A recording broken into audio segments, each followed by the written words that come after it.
Do people have a choice? Or does God control everything?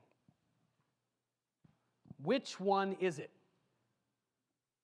Do people actually have freedom of choice? I mean, God knows everything that's going to happen before it happens. Did he determine everything that's going to happen before it happens? Is my life just fated or controlled by God? Or am I actually making choices that matter?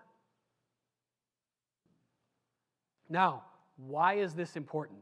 It's extremely important. And the reason is this. First of all, what results if there's no choice? If human beings don't really have any choice, if we're just sort of machines, here's the result. No choice, no free will for human beings would mean this. It would mean that God is unjust. It would mean that we are nothing but complicated machines, that morality doesn't exist, and everything is meaningless. It would. If human beings are just really complicated biological computers, we don't actually make any choices. It's just whatever happens to us, it's complex and we can't always see why but we're sort of pre-programmed to decide a certain thing. Then God is unjust to punish anyone because sin always involves choice. You're not really sinning or doing something wrong unless you're choosing it at some level. If you were forced to do it, if you had no choice about it, then there is no sin. God is unjust to punish. And we're just machines, which most of us don't feel like we're machines. I don't know. Do you feel like you're just a computer? It seems obvious to most people that we're not.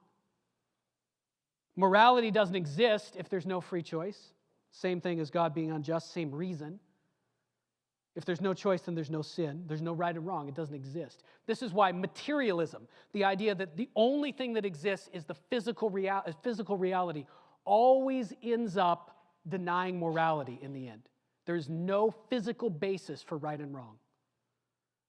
And of course, everything is meaningless, because if you make no choices and you're fated to everything, then everything's meaningless. Okay, so no choice. So but what happens if God's not in control? Well, here's what happens if God's not in control. If God is not in control, that means God is not God. He's not really God. He's maybe like a pagan God. There's no hope.